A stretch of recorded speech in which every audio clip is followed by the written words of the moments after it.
Chers élèves, bonjour et merci d'être présents pour la suite de notre séquence de leçons.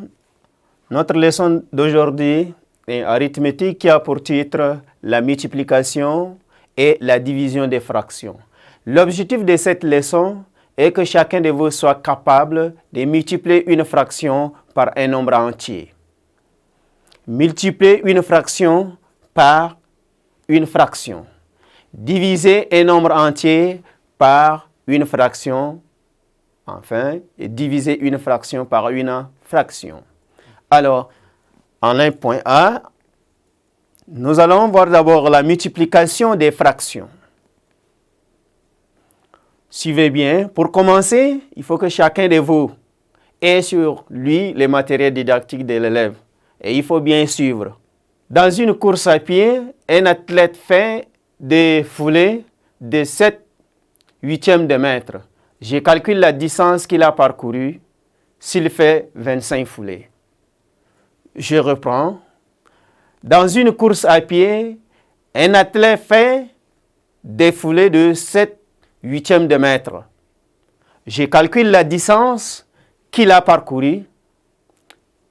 Qu'il parcourt s'il fait 25 foulées. Alors, un foulet ici est de 7/8 de mètre.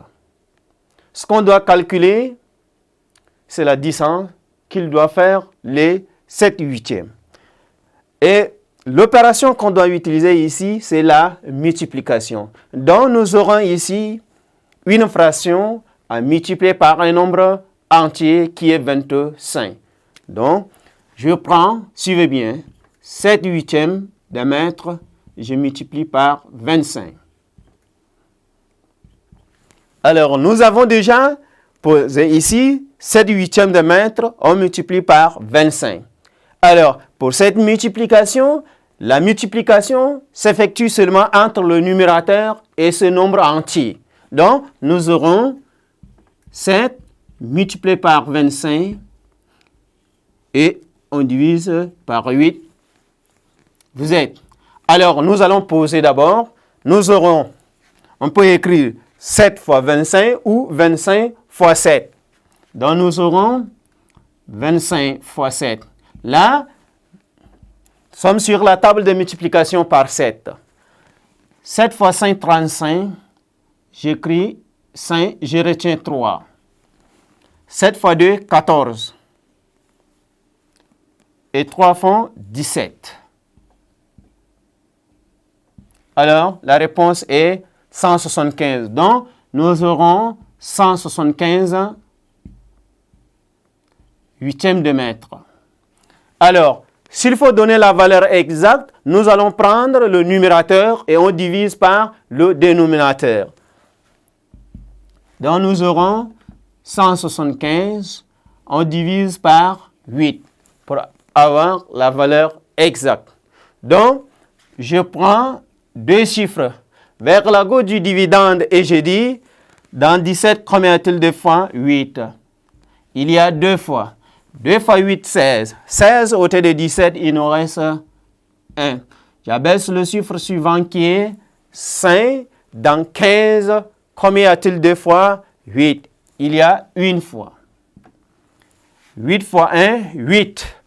Au côté de 15, il reste 7. Je place la virgule et j'ajoute un 0. Dans 70, combien y a-t-il de fois? 8, il y a 8 fois. 8 fois 8, 64. 64, au côté de 70, il reste 6. J'ajoute un 0. Dans 60, combien y a-t-il de fois? 8, il y a 7 fois. 7 fois 8, 56. 56, au côté de 60, il nous reste 4. Donc, on arrête 2 chiffres après la virgule. Donc, la réponse est 21,87 mètres. Alors, il faut retenir maintenant la réponse que nous avons obtenue. La réponse, si nous multiplions le 7/8 fois 25 et 7 fois 5 sur 8, 175 sur 8, ça nous donne ici 21,87. La réponse Réponse est 21,87 mètres. Donc, la distance qu'il doit parcourir est de 21,87 mètres. Là, nous avons ici à multiplier une fraction par un nombre entier.